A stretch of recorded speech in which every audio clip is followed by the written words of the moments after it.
안녕하세요.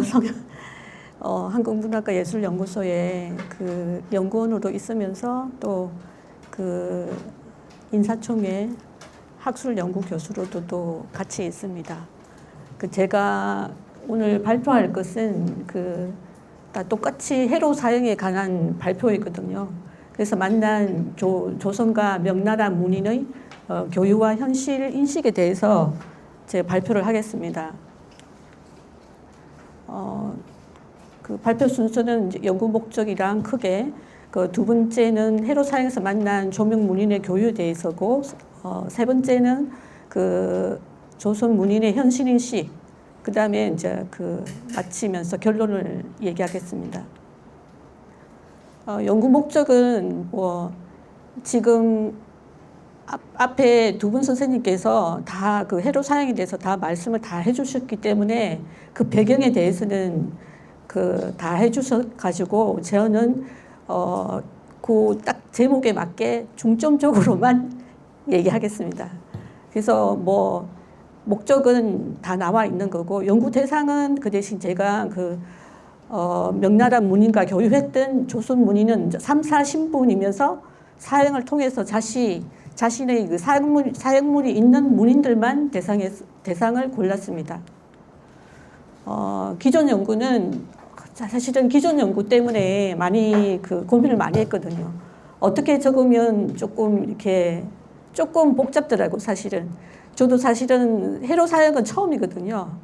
조촌일록에, 최연의 조촌일록은 같이 번역하고 의뢰에 대해서만 제가 논문을 쓴 거 외에는 없어가지고 좀 사실은 힘들었는데, 이게 사행록에서 첫 번째는 사행록에서 조선 문인의 이제 조명 문인 간의 교유가 결론적으로 얘기하면 안경의 가해 조촌록에서는 좀 미미하게 이렇게 나왔어요. 근데 그걸 조명 문인과의 교류라고 하기에는 요번에는 연구 대상으로 하기에는 좀 힘들더라고요. 그래서 덩주 문인이랑 오대빈과 추평연의 문인, 장년등 하원 간의 두 문인 간의 교유가 대표적이라고 봅니다. 사행록에서는 제가 보기에는 이 두 개가 교유의 양상으로 봤습니다. 그리고 연구 성과에서는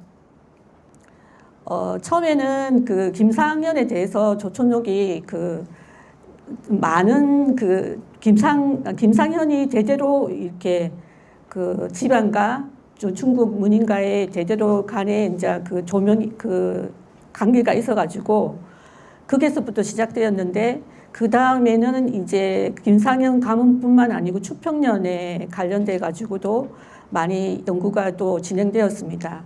그 다음에 이제 김지연 선생님께서 오대빈과 장영든 지방과의 관계를 갖다가 교유 양상으로 나타냈습니다.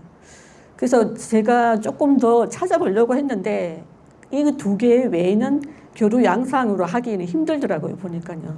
그래서 그 바탕에서 제가 김지연 선생님을 뛰어넘어야 되는데, 근데 조금은 빈점은 있었어요. 김지연 선생님께서는 수창시에 대해서는 언급을 안 하셔가지고 제가 수창시에 관련돼 가지고 하고, 또 김철 선생님이 오대빈에 대해서 문인과 명나라하고 조선 문인과의 수창시로서 아주 상세하게 우위와 우정에 대해서 재조명을 하셨는데, 조금 제가 보기에는 너무 오대빈에 집중됐다든가 수창시는 좀 빠뜨린 점은 있다고 봅니다. 그래서 여기에서 맞춰서 제가 하고, 조금 더 이 연구 성과에 대해서는 제가 또 아직도 고민하고 있거든요. 이걸 어떻게 적으면 좀 잘 적을지, 이 오대빈이랑 장영들을 나눠야 되는 부분도 있고 그걸 또 합쳐야 되는 부분도 있어가지고 이 기존 연구를 검토하는데 사실은 많이 힘들더라고요.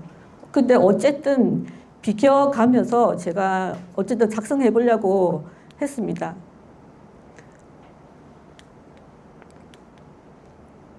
그래서 이 장에서는 조명 문인 간의 교유한 계기인데, 딱 두 가지입니다. 덩주문이 오대빈하고의 교유고 추평년의 장영등 일가의 교유입니다. 오대빈이 이제 그 하게 된 계기는 아까 그 얘기했듯이 개운사에서 오대빈을 만납니다. 오대빈이부터 명의 문인들과 더불어 시단을 만들었고 또 그 숙소가 개운사로 머물면서 조선 자신들과 수청을 통해 가지고 교류에 적극적이라는 것을 알 수 있었습니다. 그 추평년 그 장영등 일가에 대해서는 기화 이초, 그러니까 기이한 꽃이라든가 뭐 풀에 대해서 이런 기화 이초와 특이한 간상목이 많아가지고 작년 그 유명한 하원이 있다는 그 소문에 의해 가지고 아마 홍익환에 의해서 소개되었던 것 같습니다. 이 계기가 이 두 가지인 것 같습니다. 그래서 그 오대빈가의 조선 문의는 대명 해로 사행표에서 보면 제가 요번에 그 해로 사행은 처음이라서 조금 지금 발표문은 제가 공부한다는 차원에서 조금 작성을 했거든요. 그래서 이런 표도 좀 만들었어요. 왜 그러냐면 그 명나라 연도랑 그 연호를 알아야 되고 우리나라도 연호가 알아야 되고 이 비교를 해야 되기 때문에 그래서 제가 그 명나라 그 연도랑 이렇게 다 이렇게 해서 좀 사실이 누가 있고 또 이게 한 그 사용력만 하는 게 아니기 때문에 해로 사용력을 다 이렇게 하다 보니까 이렇게 이 표를 한번 만들어 봤습니다. 제가 공부한다는 차원에서 이렇게 만들어 봤고요. 그래서 오대빈과 교육한 인물은 이민성이고 그 사행 기록물에서 보면 이민성, 김상현, 김지수, 그 최유해, 고용우 이렇게 다섯 명의 그 오대빈과 교육한 수창시가 있습니다. 그래서 그 오대빈을 그 민민성을 평가한 데서 보면 우리 중국에서도 이처럼 할 수 없는 사람이 몇 사람이나 되겠습니까? 체면치레로 하는 소리가 아닙니다. 이렇게 해서 이민성의 시를 높이 이제 평가합니다.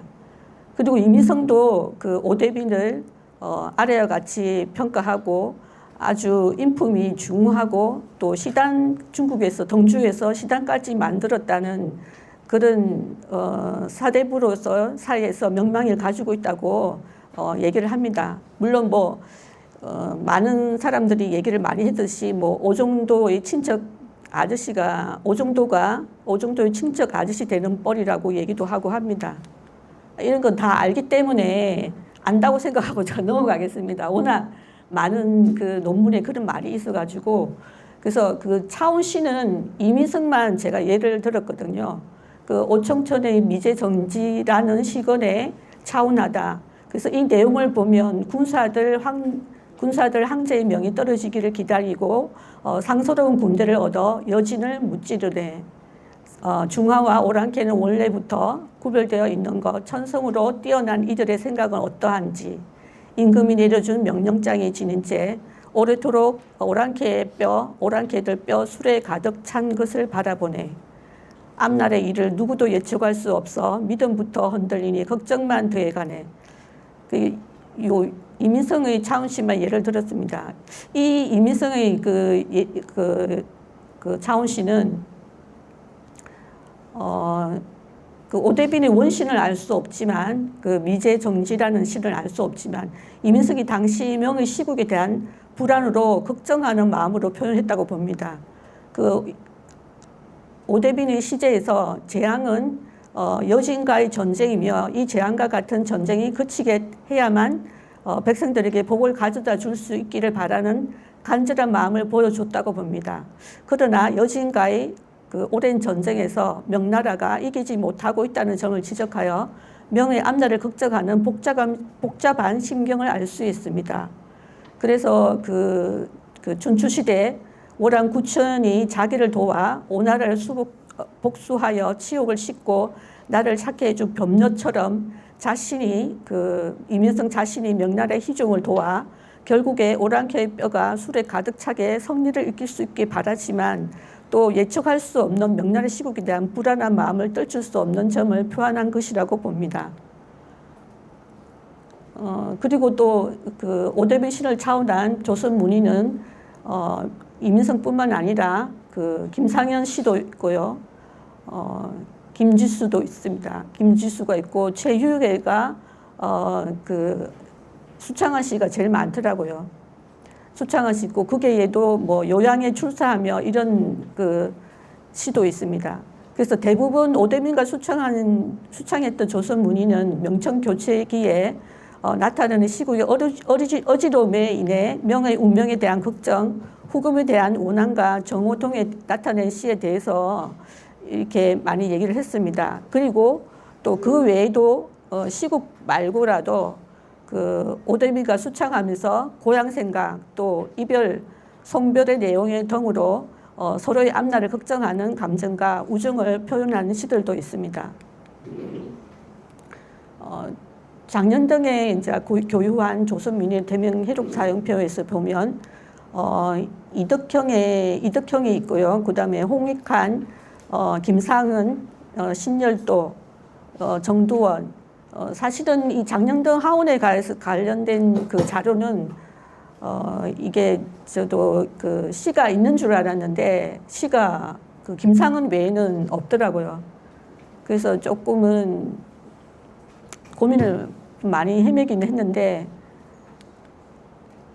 장년등이 조선민인이 이제 평가한 장년등 하원은 아까도 처음에서 얘기했듯이 그 기화 이초하다는 소문에 의해서 홍익한에 대해서 처음에 소개되었습니다. 그래서 서산간 신열도는 그 신선의 산으로 운치가 있다고 여겼고 그리고 또 그 아들과도 그 접대하면서 초대하고 접대받고 또 감동받은 그 얘기도 있습니다. 그리고 1630년에 정두원이 그 축평연에 여기 장년등 하원을 갔는데요. 여기서는 정두원은 하우라는 얘기를 합니다. 하우라는 것은 그 일종의 많은 꽃을 심은 가꾸은 자리를 그 성곽으로 이렇게 낮게 둘러온 것 같은 그런 섬처럼 보이는 그런 것을 말합니다. 김상현도 그 장년등 하원 1서번에 가서 유람했는데요. 이 사람은 그 워낙 장년등 지방과 일가와의 그 교류가 많았기 때문에 김지연 선생님도 앞으로 얘기하셨던 얘기인데 이 김상현도 이 시에서 신선이 사는 성경이라고 이렇게 얘기를 합니다. 그다음 3장의 이제 해로사항에 나타난 조선 문인의 현실 인식에서 보면 이 부분에 대해서는 제가 조금 그 중국 그 김영숙 선생님 학위 논문에서 중국 그 책에서 인용한 것을 재인용했어요. 제가 일부러 그렇게 했거든요. 왜 그렇게 했냐면 그 중국 사람들은 또 어떻게 그걸 보는 건지 제가 일부러 그렇게 적었는데 물론 나중에는 이제 고칠 거거든요. 그래서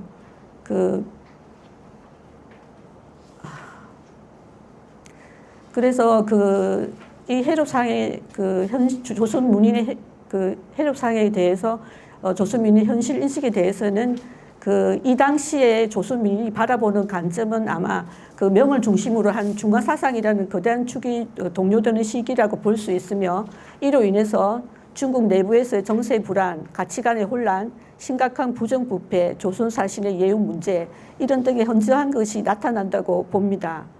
그래서 이 부분에 대해서는 후금의 요동 장악으로 인한 명의 운명과 그 관료들의 부패상을 중심으로 그 조선 문인이 어떻게 그 현실 인식을 어떻게 가지고 있는지 제가 살펴봤습니다.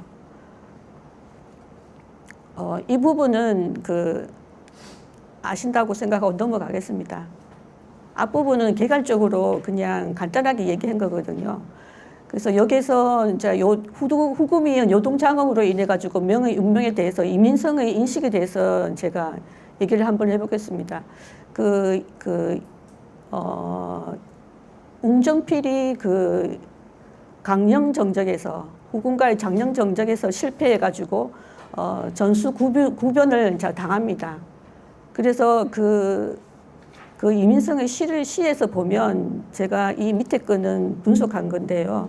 1622년에 일어난 명가 후금의 강령 전쟁을 앞두고 있는 시라고 봅니다. 왜냐하면 이민성이 1623년 명에 해로 사형을 가기 전 한 해 전에 강령 전쟁이 일어난 것으로 알았고, 이때 후금이 강령을 함락시킨 사실도 알고 있었기 때문이라고 봅니다. 청계제 희종이 웅정필에게 성리를 할 수 있도록 명령을 내렸지만 웅정필은 결국 전쟁에서 실패하여 그 책임을 물어 사실을 찢어 머리를 면 변방에까지 돌리는 극형에 당했습니다. 이러한 극박한 요동 정세의 정황에 대해서 이민성은 이미 사태 파악을 있었다고 봅니다.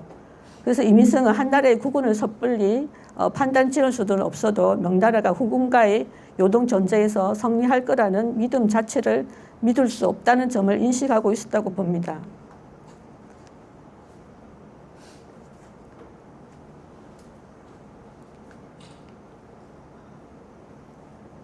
그 다음에는 그 송정성이 사내간 내 방해 체제를 대대적으로 종전하면서 강력을 개척하였습니다.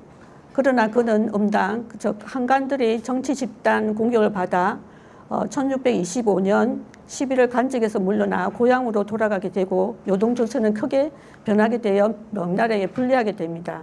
그래서 이민성의 이제 그 예부의 그 재본에 대한 그 성질 비답에 보면 요동은 회복한다 혹은 요동이 안정된다는 말은 고의로 이렇게 말하여 일부 인사들의 준론을 가라앉히고자 하는 것이 그 신이 앞으로 파견할 조사는 이러한 형세를 잘 아는 사람이 차출될 거라는 자신의 의견을 장계에 피력하였습니다. 김상현의 그 인식을 보면요. 이건 다 제가 시에서 보고 제가 생각한 겁니다.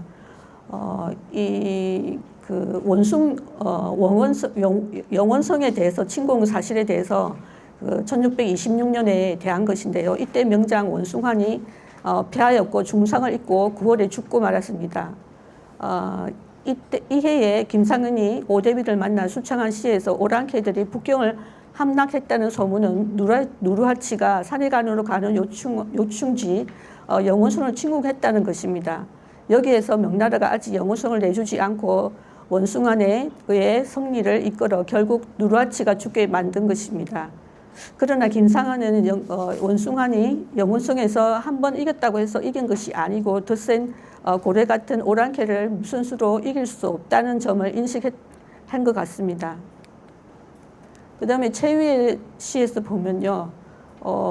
약간 그 김상현이랑 이민성이랑 조금 다른데요. 최유현은 그 명나라 운명이 다 돼가는 것을 예감하기보다는 오랑캐에 대한 원한이나 정오 이런 것을 더 포출했습니다. 최유혜가 홍타지가 이끄는 후금군이 몽골을 경유하여 명나라의 수도 북경을 기습하였지만 원숭환이 이끄는 주력 부대가 빠른 대처를 한 사실을 알고 강한 기대감과 기강 회복을 나타낸 것이라고 생각됩니다.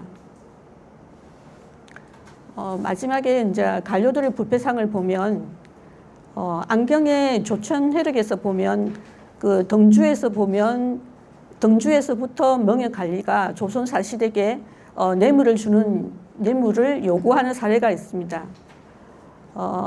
조선 문인들은 험난한 해류를 거쳐 죽을 고비를 끝에 덩주를 만나 상륙하는 일은 죽음의 위기를 벗어난 순간이었는데 죽음의 위기를 벗어났다고 생각하는 순간 또 새로운 문제에 뇌물에 대한 요구에 대해서 당면하게 됩니다. 그리고 또 이 뇌물도 덩주에서부터 뇌물을 요구하다가 했는데 그 북경으로 갈수록 또 심하게 요구됩니다. 그래서 간료들의 부패를 심각하였으며 아무리 작은 근할을 가지고 있는 자라도 반드시 그 근할을 이용하여 재물을 갈취하였습니다.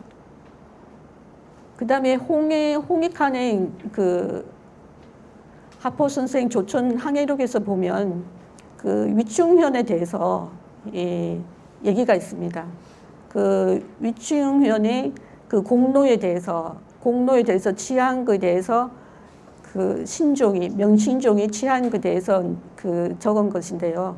그 밑에만 보면 그 이는 난초를 해롭게 하는 가시를 북돋아 주고 물건을 참식하는 존불레라고 양성하는 격이라고 아주 그 홍익하는 통탄하며 유치원을 비판합니다. 그래서 결론은 그 대명해로 사용해서 그 조명 문의는 수창하거나 유랑하면서 우호적으로 친밀한 교육과 명청식에 이루어졌고 또 조선 또 문의는 후금이 요동 자강으로 해가지고 그 요동이 가지는 실질적 역할의 중요성을 강조했다고 봅니다. 그래서 그 후금이 전멸시켜줬으면 하는 강한 기대감도 있었지만 또 조선 문의는 명나라 운이 이제 다대감을 알 수 있었다는 거죠. 그리고 요동 그 회복이 안정될 수 없다는 것을 인식했다고 봅니다. 그래서 그리고 또 부패 관료들의 부패상은 청간 연간에 상행 하요로서 그 하나의 간섭으로 정착되었다고 봅니다. 이러한 것들은 아마 그 명나라의 국외의 환경 변화에서 기인한 결과가 아닐까 생각합니다. 이상 발표를 마치겠습니다.